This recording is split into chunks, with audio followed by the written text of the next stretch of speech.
Keep your radio dial right here. You're locked into the hottest news station on the planet. Hot 702.5 in FM sound. Blazing today's hip-hop, R&B, and pop music. Keeping your radio on fire. Bringing you the hottest, realest, riskiest talk shows live 24/7. Live on hot7025fm.com.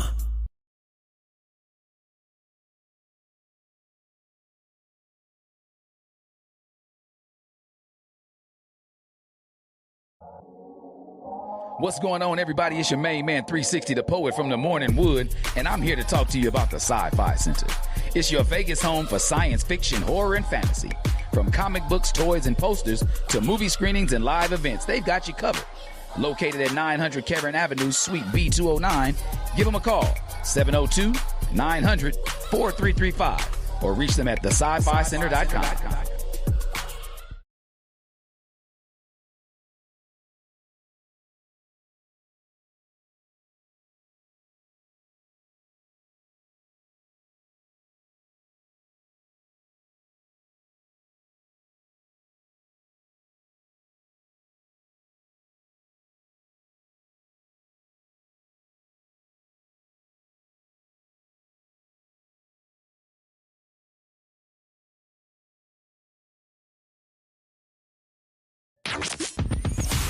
Hi. Hey. What's up?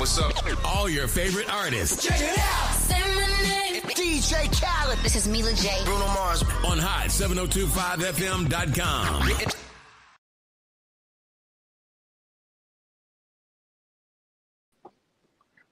All right, how y'all doing? Happy Wednesday again. Happy Wednesday. I'm glad to be back like I do every single week. I hope y'all been good. I hope the week has been good to y'all. It has been great to me. I don't really have too many complaints. I will, start it off like every other week. My week has been fun. My birthday was Monday, so shout out to that. Happy belated birthday to me. Happy birthday to me and my youngest son, Junior. We both had our birthday this weekend. We did a little pool party together. He was turning 3. I turned 34. I know it's hard to believe that I'm 34. Time is just kind of is getting there. It's getting there, not in a bad way. But it was a great thing. We had a pool party Saturday. Him, his siblings, cousins, everybody came over. And man, I tell you, the entire weekend he had a blast. That was my main concern, was this weekend was taking care of him, get him out the way first, make sure he has a good time, make sure he enjoys himself. And then now this weekend coming up, I'm probably going to take that to myself, and actually do something and just kind of maybe just get some relaxation, if anything. I'm going to figure it out though, but I'm going to do something for me. But overall, it was great. Everybody showed up and supported. Shout out to the family and friends that came in and showed up. I know it wasn't a big announcement to a lot of people, and most people, it was word of mouth to them until the day of. I just put up a flyer to remind y'all. But it was just more so of like a more intimate gathering with family and close friends, in a way, if I should say, for the birthday party. But it was nice. We all enjoyed ourselves. I had to, I'm always the chef. Shout out to my mom. She helped me cook a couple things, but always know that the food was busting. Food was nice. It was a great time, great food. Nothing was left, of course, right? I barely had to put a plate up for me, but it worked out. It worked out. But other than that, it was a great week, really. Again, nothing really to be too concerned about. Nothing bad. Oh, I did go see Scary Movie, when it came out. We went to the as a coworker, my coworkers, we all went on the Thursday showing. And it was pretty fun, man. We all went and had fun. It was a good time. A lot of y'all are really, I think y'all don't like the movie, but I'm telling y'all now that the movie was exactly what it was supposed to be. A parody. Something stupid and funny. That's exactly what it was supposed to be. Something hilarious, something for you to laugh at. Them just talking about all the other horror films and/or themselves in this case on that one. But I mean, I don't know why y'all thought y'all was gonna go see it and it was actually a scary movie. I'm assuming it was probably the younger crowd with that thought process. But all of us that grew up with it, we kind of knew what to expect. And honestly, to me personally, I think they did a good job. I don't really have any complaints about the movie. I think they did what they had to do with it. They kind of were offensively funny, and just, made another scary movie. So I'm excited to see if they do anything else. I really hope they do a White Chicks too. That's going to be great if they do that. But if not, so be it. If they don't, they don't. But I mean, yeah, other than that, the week was pretty great. I really enjoyed myself. I'm telling you now, like everybody's been treating me well. Monday, if you follow me on social media, you probably saw it. But Monday, I went around getting anything that was a birthday reward that I could. My son, my children, all my children actually, but my son, he was showing how he was like ready to go home. He was tired of being in the car, but I wanted all my freebies. At least the ones I had to get the day of. I made sure I got them. I took care of that for sure, for sure. But now, I still got a few more to catch up on because I ain't done. Some chicken, some cakes, yeah, they gave me about a week or a month, and I'm gonna get all of that. I'm gonna eat good. But I didn't really have to spend no money for the food that day. It was pretty cool. I really enjoyed that. But one thing that brought today's topic, kind of from last week and this week together, was the fact that fatherhood. Like we keep talking about fatherhood. Me and my group of people, or if I'm at work or whatever the case may be, but typically we have a lot of conversations about fatherhood. And it's nice to see now a lot of people can acknowledge the fact that, fatherhood is not what it used to be, like, you got a lot more fathers stepping to the plate, doing a thing. Like if y'all did, I will say this in and out every day. We are um, the fathers of this generation have the best numbers to date in history to ever be, basically. Nobody has stepped up like we have. And I'm just glad to shout out to all my other fathers out there. Shout out to y'all, man, for showing these numbers just keep going up instead of declining, and doing what y'all gotta do for them babies, man. That's all we're here for, is taking care of them kids. You know what I mean? Whether you got one or multiple, we're here to take care of them kids, regardless. Okay. Part of it was, we also talked about, they always say, why do I go so hard for my children? Like when they go like birthdays and things of that nature. I didn't have that growing up. I didn't have the father around to do all of that cool stuff with me to have fun with and have birthday parties and be the fun parent. Mom always had to work and make sure the house was good. So I never really had that growing up. And I think part of that plays into the role, or if not all of it actually plays into the role of me being a father, because I refuse to let my children go through what I went through growing up with that situation, and I got a little segment about that before I get into the main topic of it all, the power of a present father. I kind of want to talk about the wound I didn't know I had, right? Again, going through therapy and everything, it kind of teaches you about yourself without even realizing you knew it already. You just had you need somebody to point it out. You got to acknowledge it sometimes. Again, I just want to take a moment to get a little personal, right? Get a little personal here, because whenever I talk about fatherhood, I'm not speaking from a place of perfection. I want to say that first and foremost. It's never me trying to speak from a place of perfection. That's just a place of experience of what I want to speak from, okay? Again, I didn't grow up with a father, right? I didn't grow up with my father. And for a long time, I convinced myself that it didn't affect me. Like I really told myself that I was fine, and I survived. I figured it out. I became a man at the end of the day without him, right? And at least that's what I thought. At least that was my ideal with it, was just a point to be proven that I was a better father than he was. But then the truth is, some wounds don't bleed where people can see them. Honestly, some wounds show up in your decisions. They show up in your relationships. They sometimes show up in your self-worth. And some wounds show up in the way you handle conflict, love, rejection, or even success. Okay. I spent years dealing with trauma I didn't even know I had, because I had normalized it. I had made it seem like it was supposed to be that way. Okay. How can you miss something you've never experienced? How can you recognize a void when it's been there your entire life? As a boy, I didn't necessarily wake up every day saying, I need my father. But I did grow up asking questions I didn't even realize were connected to his absence, right? Questions like, am I good enough? Why wasn't I worth staying for? Or what does being a man even look like? Or who do I become when I don't have an example to follow, right? And here's the thing with that. Here's the thing. Those questions don't always come out as sadness. Sometimes they come out as anger. Sometimes they come out as trust issues. Sometimes they come out as overcompensating. Sometimes they come out as trying to prove yourself to everybody around you, right? And again, I'm just speaking from personal experience. I didn't realize that some of the battles I was fighting as a man started as unanswered questions from a little boy. I didn't realize that. That's why fathers matter. That's why we are so important, right? Not because mothers aren't amazing, not because fathers are superheroes, but because there are certain things the son needs from a father that nobody else can fully replace. Okay. A father can look at a boy and say, you're going to be okay. A father can teach a boy how to channel his anger instead of being controlled by it. A father can show a boy what discipline looks like, what accountability looks like, and what integrity looks like. And when that example is missing, many boys spend years trying to build an identity without a blueprint. You know, custom built, if you must say. Because I know I did. And I'm not ashamed to admit that. The beautiful thing, though, is that healing is possible, right? You can grow, you can learn, you can become a man, or the man, I should say, you never had. Because, man, I look in the mirror every day when I feel down about myself, and I'll be like, them kids, I became the father I needed growing up. And I do that for my children. And I'm glad that they appreciate it. They love it. They are very happy, and I would never take that away from them. There's nothing they can do to make me take away that from them. Again, that's probably why, fatherhood means so much to me today. That's probably the whole reason why it means so much to me today.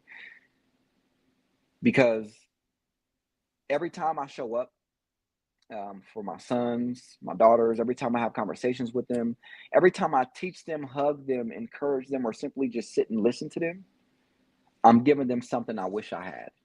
I'm kind of healing some trauma that I was going through as a kid that I needed in a way, right?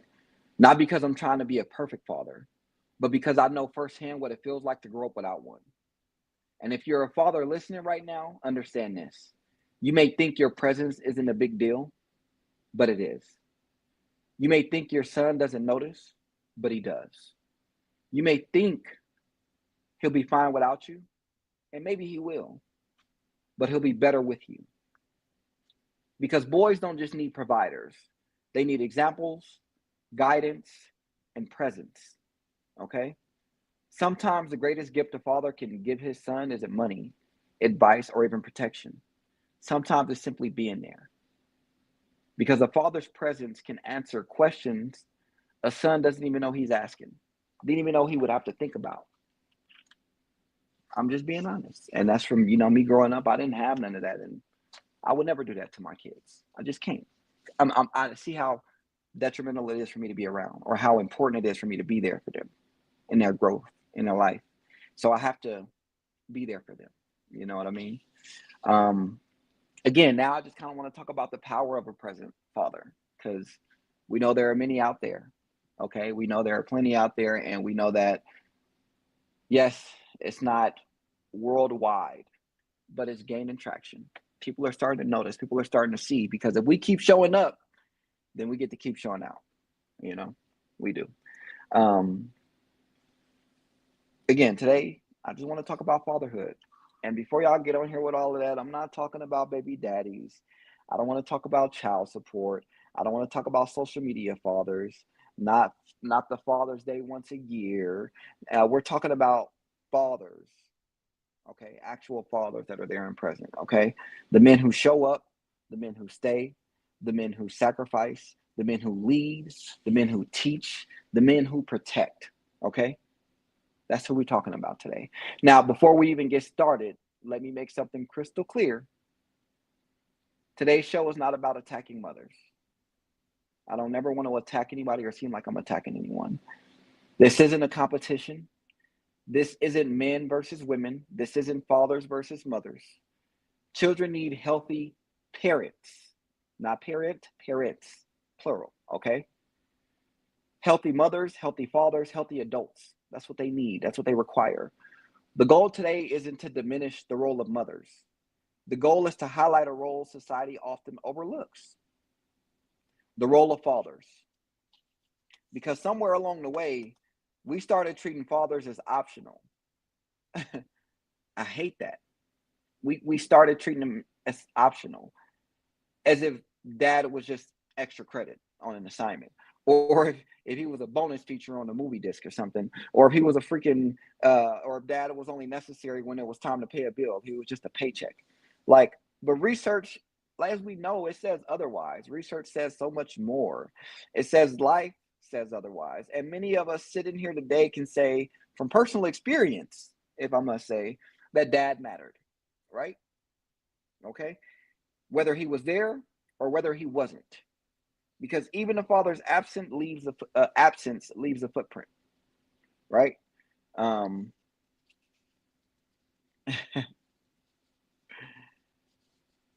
I make this as a joke, but I say as a Gemini father, it's basically two parents in one. The problem is sometimes they don't agree with each other. I'm going to be serious, but let me start here. Um, Most people immediately think about money or finances when it comes to a father, or they think about bills, rent, food, providing. And yes, providing financially is important. We know that already. But fatherhood is bigger than just money, okay? Money pays the bills, yes, it does. But presence shapes people.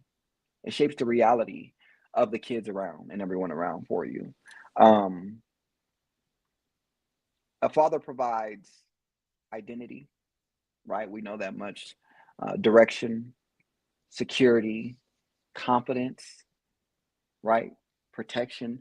Actually, let me talk about these for a second. I'm not even just gonna run through them like that because I think they deserve a little more talking about when it comes to that. Because I'm telling you here now, I think it's more than just to it like that. Like for example, when they say a father provides identity, um, I think a lot of kids that don't have those two parent households, they kind of question themselves on what do you want to say, what the right path is. They kind of question themselves on where they should go in life and who they should really be, right? Um, because I won't lie, a lot of my questions as a youth growing up was that like, dang, what should I do? I felt like because the ball was always the right choice, I wanted to go with the books. I didn't want to rely on the ball for my future. I figured if I had the books, either way I go, I would be able to make something out of myself. You know what I mean? And I think I looked at that a negative way altogether, even with saying it like that, because I think what I could have looked at it with it is, hey, maybe I could use a ball to get somewhere, but if that don't work out, then I always got my books to make sure I'm okay too, right? A positive outlook on it first instead. But I was outweighing the good or bad instead of there's a good outlook to both of these if you put it in the right way. But my identity growing up was more so of like, who am I going to be? Am I going to be this smart guy, brilliant dude that just wants to go to school and learn and do this? Do I want to be a thug like everybody else and fall into the stereotypes? I want to be a mix of both. Do I want to be a person that loves women and treats them correctly, or a man that abuses? It was so much about me that I kind of questioned, and it was like, I won't lie. I feel like as a father now, watching me, right, watching me be a father to my kids, I feel like, yeah, some of those questions kind of answer themselves growing up because my father would have probably been there to say, hey, why not do both? Why not do it all? See what you can do. Shoot for the moon, shoot for the stars, shoot for the sky. Just go as far as you can, right? Probably would have gave me more confidence to say, you know what, I could do it all. I could do it both. I can go be a basketball player and get my degree. I could do all of that, whatever the case may be. Or when they talk about the direction, well, same thing, in which direction to go. But the confidence is what I want to talk about. That part is what I really want to talk about in it is that growing up, man, I had really low confidence in myself, like very, very low confidence in myself. I used to always go around knowing that I was ugly, didn't care if people talking, yeah, I'm ugly, I don't care, you don't care. So growing up, when I started getting complimented, I was like, huh, what's that? What's a compliment? I got one of those? Oh, okay. I didn't really know what it was. I wasn't really used to stuff like that. My confidence was super low where I would like look, even to this day I'm pathologically shy. Like with women, I've never made a first move and I've never really approached a woman first.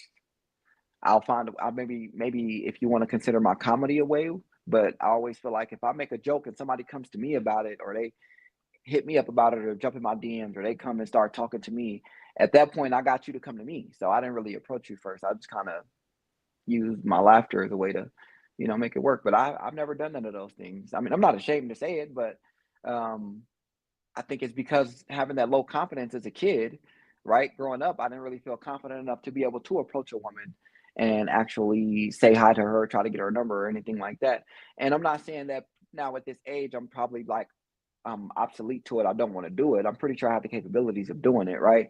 I'm not saying that, but I'm just saying that growing up, the reason why I wouldn't is probably because I had that low confidence. And I believe having a father around will be able to give me that confidence, because I watch my kids all the time and I just got to remind them, like, my girls, how beautiful they are. My son, oh, you're very handsome. Let them know that I have they back with that. Don't make yourself feel like less than you are because you may be having a bad time or a bad moment or a bad day. Like, understand that we all go through stuff, but that don't take away from the fact that, still feel great about yourself. My favorite thing to say to my kids is, have the confidence of a lion, right? Biggest heart, confidence of a lion. It's what you got to have. Go for it. You'll never know what you can accomplish until you try to actually do it. And I just love that I say that and I see them take that and incorporate it into whatever it is. Terrence, for example, he started saying how he wanted to be Michael Jackson. I said, hey, look, if you start dancing more, doing more about it, learn to sing and stuff, maybe you can be Michael Jackson. A week later, the man was in the moonwalk like he invented it himself. Like, I put that confidence in him to instill in him, let him know you can be and do whatever you want to do. And I didn't have that growing up as a kid. So I think that is very important for a father to be able to teach a kid or a child, because confidence, as we know, it also brings up different details in our life. Different decisions we choose to make will go off our confidence, right? I mean, let's just be honest. I made a lot of decisions based on my confidence alone, so I won't say that. Another one, like protection. We already know what we don't mean just to protect you from getting hurt. I mean mentally and physically protecting you. Again, I'm not ashamed to admit this. I felt like that. Well, we felt like, sorry, I want to take that back. We as parents felt like we have caused some trauma to our children. So because we felt like we couldn't fix that trauma we caused for them, we put them in therapy. That's protection. We protecting them. We're protecting their mental health to make sure they get it right. It doesn't always have to look like a physical thing where you just, like, there's more than one thing to it. Okay. So wisdom. Hey, I can tell you how each thing is going to go, but I'm gonna leave it up to you to make that decision. I'm gonna give you the advice and let you play off of it yourself. I can tell you all day long what you should do, don't mean you will. Or I can tell you how things will play out and let you make your own choice and decision based on what you want to do.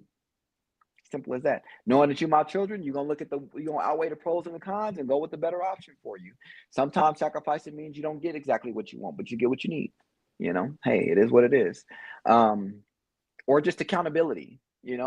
Like, I like that I can teach my kids this at a young age, because I won't lie, I had a real big problem with taking accountability in life. It was a very big thing for me because I always felt like I had to justify my actions. And honestly, sometimes it's not about your justifications. It's just about acknowledging that something went wrong or you did something you shouldn't, and knowing that you will not do that again, or you'll acknowledge the actual effort from it. So that's kind of where I had to go with from it. So my kids growing up, I teach them, like, for example, now if Terrence does something to Kalila, he can actually be aware of that and be like, hey, I'm sorry, or I apologize. I didn't mean to do that. Instead of just shrugging it off like, oh, you just crying for no reason, whatever the case may be. But children learn more from observation than instruction, right? And think about it. Just think about that. Your children are watching how you handle stress, how you handle conflict, how you handle disappointment, how you handle relationships, how you handle anger, how you handle failure. And you can tell your child to be respectful all day long. You can tell them that all day long. But if they watch you disrespect people, guess what lesson they learned? Just take a wild guess. Yeah, you got it. You can tell your child to be responsible, but if they watch irresponsibility, guess what lesson sticks? Right? You're right again, 200, Alex, you got it. Now, children become what they repeatedly witness, okay? And not what they occasionally hear. So a father's greatest sermon isn't spoken, it's lived. It's leading by example. That's why I tell people, as men, we are natural born leaders, natural born problem solvers. So at the end of the day, we're going to want to solve the problem and get to the end of it right away and get it done. Now, sometimes the problem doesn't need to be solved. Sometimes it needs to be heard. Whether that's here nor there, there's more than one way to go about that. Now, let's talk specifically about boys. Again, I'm saying boys because I'm saying this coming from a point of view of a man, of his inner child speaking from a boy, of what he wanted and what he needed. Okay. I can only speak from that point of view because I'm not a girl. I'm not a woman. I can't tell you what it's like not having a father as a woman. Right. Again, this is not saying mothers cannot raise sons. Many incredible women have done exactly that. Shout out to my moms. Appreciate her, love her to death. Some had no choice. Some became both mom and dad, and we speaking metaphorically, okay? And they deserve flowers for that, right? But let's also acknowledge reality. I don't want to go around without doing that first and foremost. There are certain lessons boys naturally learn from men differently. A son learns manhood by watching manhood. A son learns how to control his emotions, how to shake someone's hand, how to respond to rejection, how to manage frustration, how to treat women, how to admit when he's wrong, how to stand on principle, how to walk away from trouble, how to handle responsibility.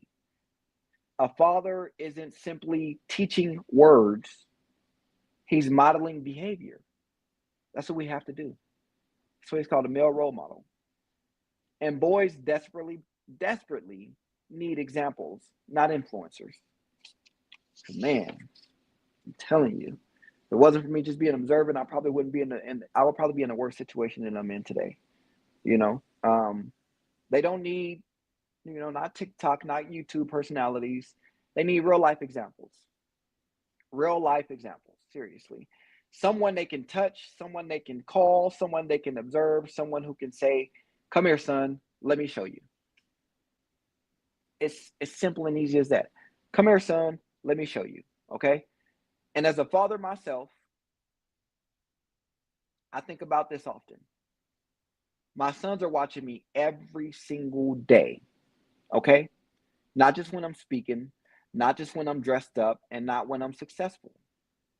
They're watching how I respond when I'm tired, when I'm frustrated, when life isn't going my way, because one day they will become men.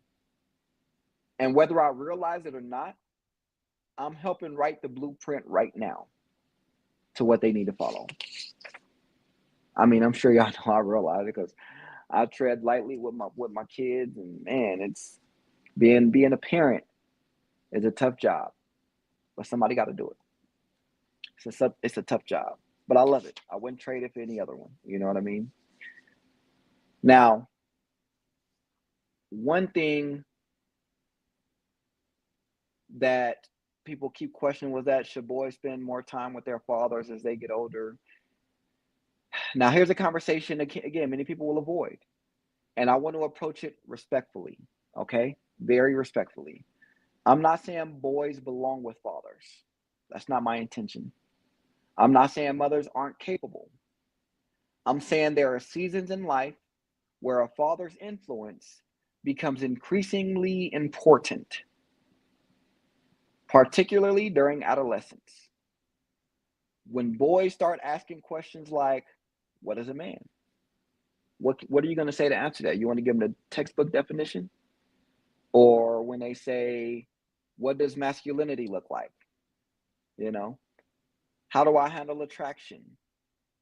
How do I control aggression? How do I navigate peer pressure? How do I develop discipline?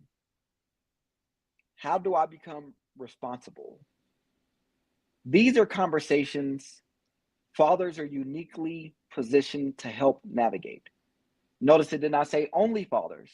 It just said fathers are uniquely positioned to help navigate, okay? Not because mothers can't, but because fathers have lived it, right? Sometimes experience teaches what explanation cannot, okay? Like some of us know, some of us are hands-on learners. We can't be told something, you have to show us, all right?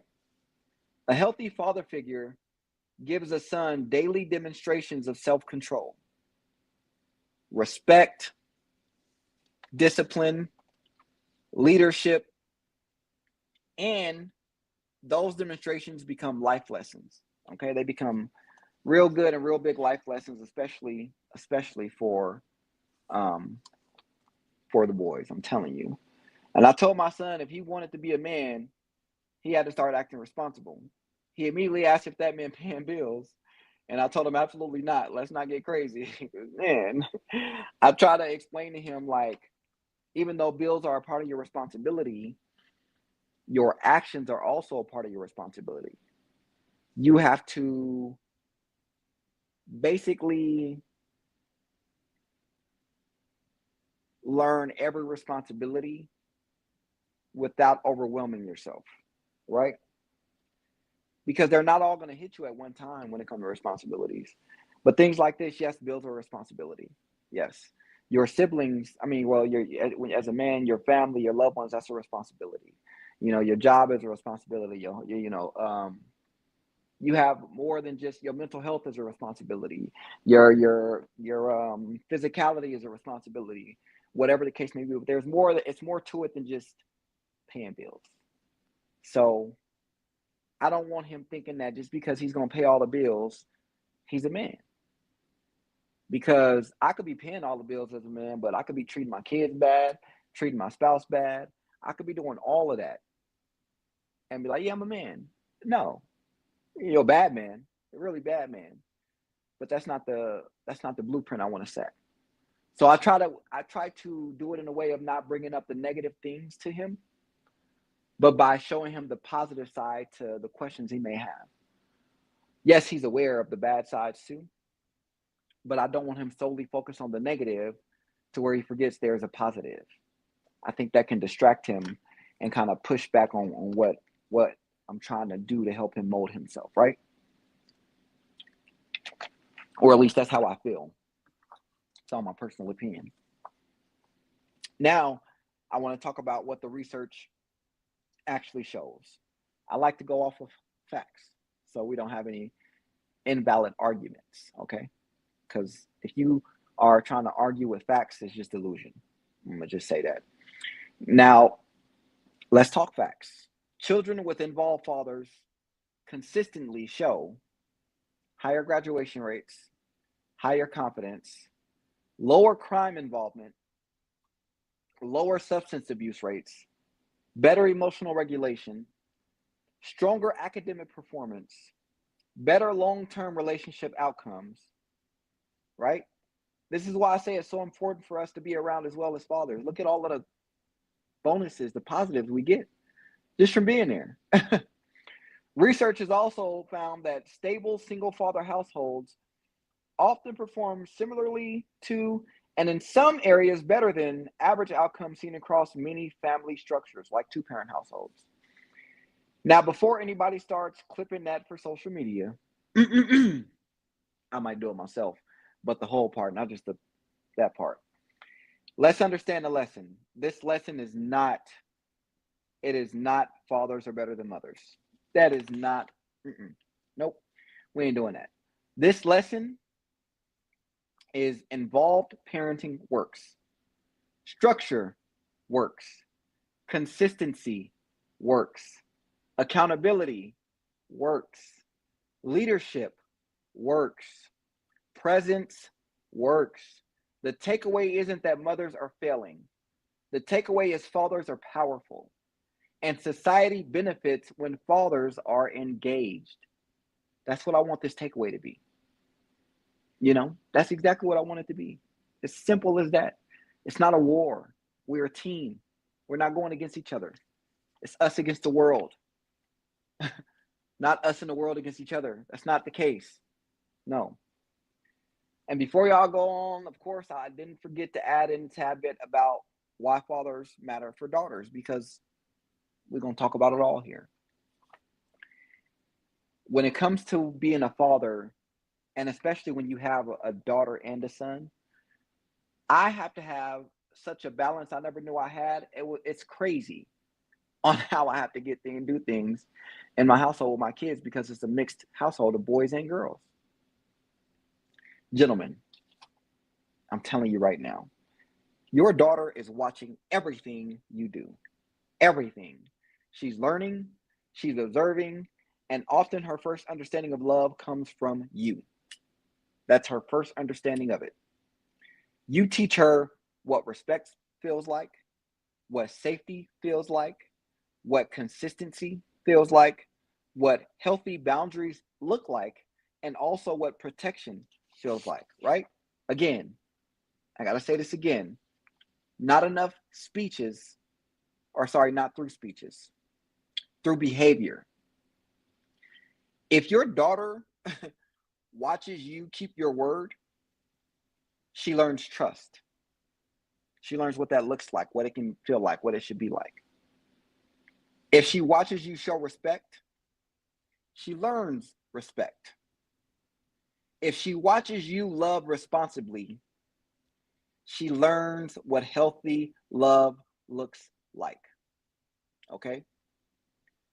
A father helps shape the standard, not the destination, the standard.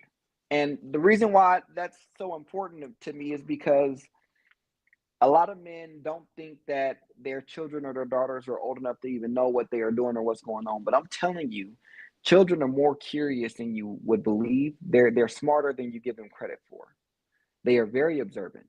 They pay attention to every little thing and every little detail. And one thing I've learned is that my daughters, especially, they probably pay the most attention to me. My boys may be obsessed with me, but my daughters pay the most attention to me. Okay. And I mean, little things like one time I forgot to open the car door for Kalila, and she was like, Daddy, you don't let me open the car door. I didn't get mad at all. And she had an attitude when she checked me, but I'm glad she held me accountable. I said, You're right, baby. Let me open it. I'm sorry. I apologize. And I opened it right on up. Little things like that. It just lets me know that at least I'm on the right path for my daughters to know what to look for and what to expect from men in this world. Right? I try to let my daughters also know that you're not going to get your way just because you're a woman, just because you're a girl. Sometimes things may not be fair as a woman or as a girl, and it's probably not meant to be fair in that certain situation. But I will say hard work and dedication will get you what you need to get. You know, I try to let them know that with my daughters, it's harder because they're sensitive. They're very sensitive. So with my daughters being so sensitive, I can't just say things so aggressive to them. I have to word it in a way where it's firm, but it's also digestible, right? And I only know that as they get older, because my oldest is only about to be 8, right? 8 is really nothing, but I know as they get older, that challenge will be more of it'll go from beginner to more of a intermediate or a veteran status of it, So I'm still learning how to really approach things with my daughters. And to do that, I reach out to their mother and we have the conversation. And there are times where she can give me some information on how to say things or to approach things with my daughters instead of me doing them the other way. I say that to say we're a team. Okay. We act together, right? As a unit. And that that line of work with my daughters, I don't want to say I expect her, but I believe and I know in my heart that she's a better parent to the girls as a mother, like I am as a father with the boys. But I say that because she's a woman herself. So I know that there's more information she can give to me or things they may feel more comfortable talking to her about than talking to me about. That's okay. That don't mean that they love me any less than they do their mom. That don't mean that my boys love her any less than they do me. That's not the point. That's not the case. But I do have that communication with my co-parent to make sure we get that done. We make sure we get that resolved. My daughters are very, again, they pay attention to everything. Whether it's, I believe right now, if I was to go out into the streets and just have different women around, my daughters will feel like that's normal to just be around different men all the time because my dad had different girls around all the time. I believe that they will watch everything I do and kind of imitate that in life. I think I am the blueprint to show them what to look for in a man when they get to that point of dating and they do, want that relationship or family or whatever. I think I am the blueprint of what that man will essentially be built around. I think I will essentially be the foundation of what they build around for that man. And I have to show a really good example for that. Otherwise, I will put them in yet another toxic cycle that I wanted to be out of myself. So it's very, very tough with the girls. Like, I love the challenge, because I love being a father. So I expect it, right? I expect it. But I just see that I have to go about things on a completely different, scale. I guess I should say a different way when it comes to the girls. And I'm okay with that. I'm okay with reaching out to their mom to get that assistance. That's what she's there for, to help. We're there to help each other. Like my boys, I still reach out to their mom and I go over it with her if I ever have a game plan, but I at least let her know what's going on. But there are some times where I'll just be like, no, I'm sorry, it's not going down like that. And it's not because I feel like she don't have a say so. It's just me as a man. I just probably know that that's just not the way we need to go with it, right? We need to do it this way because they're boys, and that's just how that has to happen. Unfortunately, well, fortunately, that I'm here to help you with that. But my daughters, yeah, man, it's only gonna get tougher from here. And I will continue to do the best I can for them throughout that time frame, right? Because again, I love my kids and I just want to be the best father I can be for them. And I'm going to make a lot of mistakes as a father, but I'm going to learn from them and be better the next day because of it. So I'm okay with that. I'm okay with that. But I'm telling you, I'm the standard of any man in my daughter's lives. And because of that, I refuse to do anything or be any example that they cannot benefit from. It can come down to the small. Look, my kids can't even my daughters can't even take their shirt off in front of me without me be like, hey, go to the bathroom. Like, hey, go leave, get her out. You gotta go. I give them that privacy altogether. My daughters know, and they will tell you. If anybody ever say, they will tell you that daddy don't even play those games. Something going on. Hold on, let me call mommy to come over here and look at all of this because mommy will do all look at it. Mommy's around, so mommy can do it. If not, we're gonna go to the doctor. let the doctor do it. But I give them that privacy so that way they know if my own father would not do it, why in the hell would any other man be able to do something like that? Simple, at least to me. But again, that's just how it is for the daughters. We have to be very careful as fathers to make sure that our daughters have a good example to go off of because we don't want our daughters. Everybody always say, would you want your daughter to date a man like you? Absolutely. Absolutely. I know that man's gonna take care of my daughter. I know he's gonna love her. He's gonna give her all the love he can. He's gonna try as much as he can, try as hard as he can. I know that man is family oriented and he wants a family structured, and that's about it. That's exactly what I know. You know what I mean? So yeah, absolutely. I'm not one of those dudes you're gonna walk up to and I'm gonna second guess it. I'm gonna tell you right off the bat. Yes, I would. Absolutely.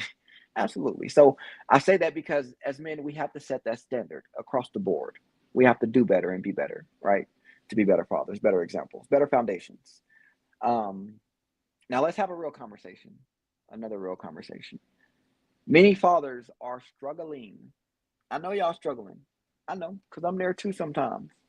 Whether it's depression, anxiety, stress, trauma, burnout, financial pressure, relationship pressure, no matter what it is. Because society tells men, man up. Chin up, chest out. Figure it out. What you complaining for? Don't complain. You ain't got no time to complain. You shouldn't be complaining about nothing.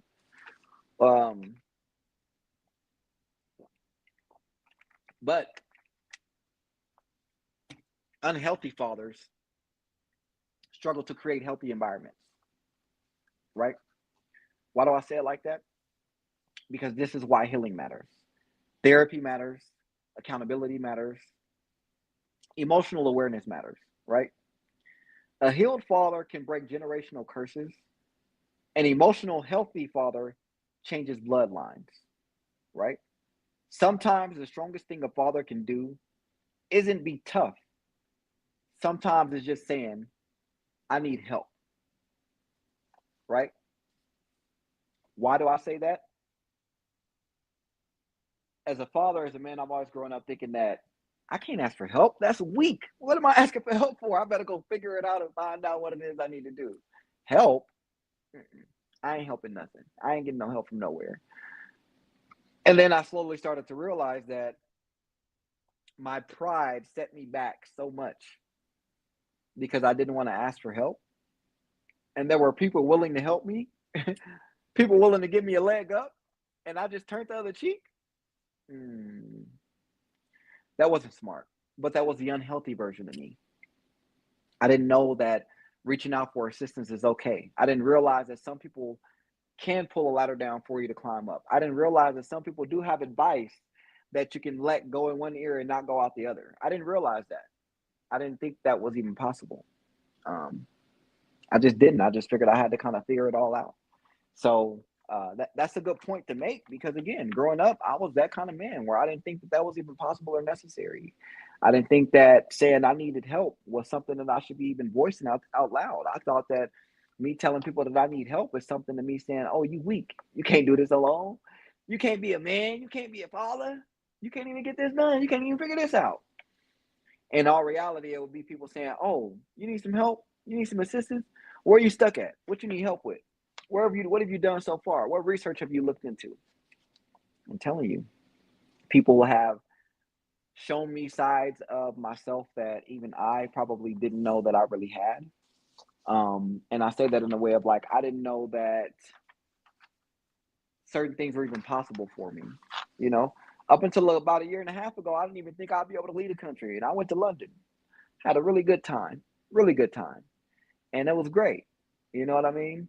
I didn't think that that was possible. I didn't think that that was really a thing that can really happen for me until it happened. So now I'm looking at life and I'm saying, hey, those things that you thought weren't possible are possible. Things you thought were out of reach were closer than you think. And things you thought you could never even accomplish are things you're on your way to doing. So I'm I'm I'm happy to be here as a father to put that kind of confidence in my children, that kind of reassurance in them uh, that I didn't have growing up. You know, I didn't have that growing up, and again, I'm just happy that I can I can weed out the, what do you want to call them? I can kind of weed out the flaws and insecurities I had growing up and play off of them in fatherhood to help my children be better people altogether. I keep telling my kids that they're gonna be better than me, and I want them to be better than me. And they be like, why? And I tell them the same thing. I am the only person. Tell my boys, I'm probably the only man in the world, and then tell my girls, I'm probably the only person in the world that wants you to do better than them because you need to. I'm not raising you to be like me or less than me. I'm raising you to be better than me and above me. That's the goal. All day, every day. That's the goal. I have no ifs, ands, or buts about that. None whatsoever. Um, so to every father listening, right? Your children may never fully understand your sacrifices. Not right now. One day they will. One day they'll realize why you work those long hours, why you miss sleep, why you carry the weight, why you keep showing up. One day they'll understand that the rides matter, the conversations matter, the discipline matters, the encouragement matters, the hugs matter, the example matters. You are the example. The presence matters because years from now, your children probably won't remember every toy that you got them. They will not remember every single gift that you gave them, every video game that you let them play, but they will remember whether or not dad was there. I kid you not. They will remember that through thick and thin. They will remember if you were there or not, regardless of what's going on. Anybody, and I mean anybody, can help create a child, right? But it takes a father to help shape the adult that the child becomes. And while fathers may never be perfect, a present father can change generations. I want y'all to love each other, heal each other, support each other. And if you're blessed enough to still have your children in your life, don't just provide for them, right? Be present for them. Be very, very present for them. If you cannot be present, there's just no excuse. You have to be present. You have to be there. You have to be involved. My children drive every little thing I do. People say, why do you work so hard? No, I don't want to work hard. No, I don't want to work so many hours. Yes, I'm tired and I'm exhausted. I am. But my kids depend on me. My kids need me. They will thrive. I will do all of this hard work, all the leg work that I can up until, they don't need me to anymore. But I kid you not, day in and day out, when it comes to my kids, I'm probably going to do any and everything that I need to do for them.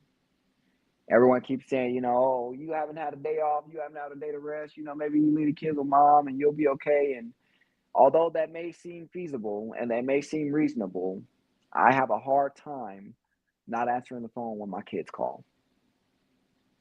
I do. I have a very hard time with that. I feel like if my kids call, I'm going to show up. I'm going to go get them. I'm going to pick them up, whatever the case may be, because they want to see me. They want to spend time with me. So I'm going to go every single time. I'm a firm believer in that phrase and statement that if you get off of work and it's late and your kids are up, play with your kids even though you're tired. Even though you're tired, play with them, because you don't know how long they've been waiting on you to get home. You don't know how long they've been waiting on you to get home. So for one, I actually believe that. So if I could have worked a 24, 36 hours straight and ain't had a lick of sleep a week straight, it don't matter. But if I walk through them doors and my kids is jumping up wanting to play, I'm going to give them at least an hour or two. Hey, I'm going to find it somewhere deep in my spirit, deep in my soul. I'm going to find the energy to give them because they deserve it. It's not fair to me to make them feel like, hey, I'm tired, so I'm going to go to sleep. I ain't going to play with you. Like, you don't matter right now because I'm tired. Hey, look, I'll get some sleep one way or another, Besides, your kids are going to grow up one day and they're not going to want to play with you. They're not going to want to spend time with you. They're going to be their own people and do their own thing. So ultimately, you got to kind of, get it while you can. Live in it while you can. Don't wait too late to be a parent, because then they're going to wait and just look at you as a friend, as the homie. That's what they're going to say. See, that's just the homie. Don't worry about him. He ain't going to say nothing. We're not going to get in trouble. Oh, you want to go to my dad's house? Yeah, my dad, my friend. We can do it at my dad's house. My kids may be able to have fun, enjoy themselves. When my kids are here, if they making a mess, being loud, running amok, I let them do them. As long as they're not being destructive, they're not fighting, they're not being aggressive, they're not being violent. I do keep an eye on them, of course. Whether I peek my head in the room or I check the camera every once in a while, I do keep an eye on them. But I let them be kids. I let them be free and have fun and enjoy themselves because they kids. It is what it is. But that's also because my kids will, if it's time when they're done playing, I don't have to say it a million times to clean up. I don't have to remind them that the dishes in the sink that need to be cleaned. I don't have to remind them about all of that stuff. They just get to it and do it. They do what they have to do. They're respectful. They listen. They learn. They pick up after themselves. They clean up after themselves. They clean up their room. They clean up their bathroom. They help me with the kitchen. Like, my kids are very respectful. So when they are here, I'm not going to bother them when they're doing what they should be doing. I'm not going to bother them at all. I'm going to let it be and call it a day. Simple as that. Simple as that. But all in all, I say that to say that our children are the next generation. We have to do what we can to be there for them, okay? To be the best parents and fathers we can be. I'm telling you right now, it don't matter if you've been gone for 5 years, 10 years, 2 years, 1 month, get back into them babies' lives and be the best father you can be. That's all I can say. Start making up time from here on out. Don't worry about what you missed. Worry about what you're going to make up for. Simple as that, okay? All right. Now, again, this is your boy, Juss Quanni. This has been Talk is Cheap on the hottest radio station on the planet, Hot 702.5 FM. I'll catch y'all again next time on the hottest radio station. Until then, peace, love, and hair grease. I'll catch y'all next week.